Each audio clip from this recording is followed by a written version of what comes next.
Fala galera, meu nome é Daniela, esse é o canal SL e está começando mais um Giro de Quê?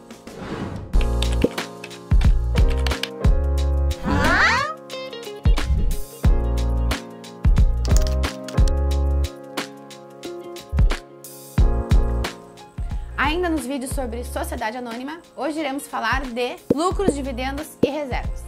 Apesar de serem relacionados, estes termos significam situações muito diferentes. Como é comum existir uma confusão muito grande entre lucros, dividendos e reservas, vale a pena você assistir esse vídeo onde a gente vai explicar como funciona cada um deles. Começando pelo lucro. O lucro nada mais é do que a diferença obtida entre o faturamento pela venda de mercadorias ou pela prestação de serviços com o custo para a realização desses trabalhos. Portanto, um cálculo muito simples e que nos ajuda a fixar a ideia do que é lucro é ter em mente que, para eu definir meu lucro, eu pego a receita total e diminuo os custos. O que sobrar é o lucro. Em relação ao lucro, cabe aqui fazer uma pequena distinção entre o lucro líquido e o lucro bruto. Para o cálculo do lucro bruto, é levado em consideração os custos variáveis da operação da empresa, ou seja, é levado em consideração somente aqueles custos diretamente ligados à operação da empresa que gerou a receita total. Já para a apuração do lucro líquido, é levantado todos os custos do negócio. Então, eu pego a minha receita total e diminuo dela todos os custos do negócio, incluindo, além dos custos variáveis, despesas como impostos, salários e demais. A definição do lucro bruto e do lucro líquido numa companhia é muito importante, principalmente quando vai decidir-se qual regime tributário será utilizado. Somente com a visualização, o que eu tenho de lucro bruto na empresa e o que é o meu lucro líquido, é que eu consigo perceber qual regime é mais vantajoso para a empresa, o lucro real ou o lucro presumido. Bom, pessoal, em relação ao lucro é isso. Agora iremos para o significado de dividendos.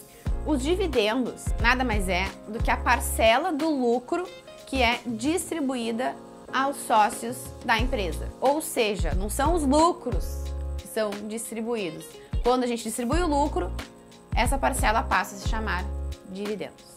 Ou seja, se parte dos lucros da empresa fica com a empresa para reinvestimento, para aumentar os negócios, o que for, essa parcela de lucro não é chamada de dividendo, pois dividendo é só aquilo que é entregue ao sócio. Nessa distribuição de lucros, a gente tem algumas diferenciações se a empresa for do tipo limitada ou se a empresa for uma sociedade por ações. Na empresa limitada, via de regra, o sócio recebe como dividendos proporcionalmente à sua participação social. Entretanto, caso no contrato social exista uma possibilidade, uma regra no sentido de autorização da distribuição desproporcional dos lucros, os sócios de uma sociedade limitada podem receber o dividendo independentemente da sua participação social. A gente pode desconsiderar a relação entre dividendo e participação social. Entretanto, numa sociedade por ações, essa distribuição desproporcional de dividendos não é possível. Não existe na lei das SAs uma possibilidade nesse sentido, de forma que o entendimento majoritário que tem-se é que não é possível. Nesses casos, quando a gente tem alguns acionistas numa SA, numa companhia, numa sociedade por ações, que por organização dos acionistas devem receber mais dividendos que outros, normalmente criam-se classes de ações com esses direitos pré-estabelecidos. Bom, em relação a dividendos, as principais regras são essas. E o que a gente pode concluir aqui é que o pagamento de dividendos vai depender do tipo jurídico da sociedade e do que está combinado entre os sócios e acionistas.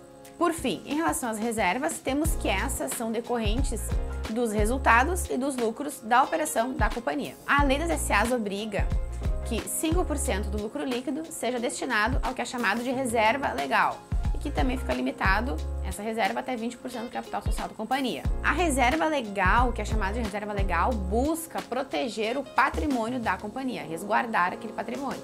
Há também o que é chamado de reserva de lucros. Essa pode ser subdividida contabilmente em várias contas e utilizada de várias formas. Ou seja, essa reserva de lucros, ela pode ter várias destinações. As reservas de lucros são oriundas dos lucros da companhia e podem ter diversas destinações. Por fim, também a gente tem o que é chamado de reserva de capital, que é onde concentra-se os recursos dos acionistas da companhia. Ou seja, não tem nada a ver com os resultados da operação da companhia. A reserva de capital só pode ser utilizada em algumas hipóteses previstas em lei. Quais sejam algumas delas? Resgate, reembolso ou compra de ações da companhia, resgate de partes beneficiárias e incorporação ao capital social, dentre outros que você pode encontrar listado na legislação. Os valores contidos na reserva de capital só podem ser utilizados nas hipóteses previstas em lei, quais sejam resgate, reembolso ou compra de ações, resgates de partes beneficiárias, incorporação ao capital social, dentre outras possibilidades previstas pela legislação. Então tá, pessoal, esse foi mais um vídeo do canal SL, espero que vocês tenham gostado. Curtam esse vídeo, comentem aqui outros assuntos, dúvidas que ficaram sobre o tema que a gente trouxe. Se inscreva no canal e até o próximo vídeo. Tchau!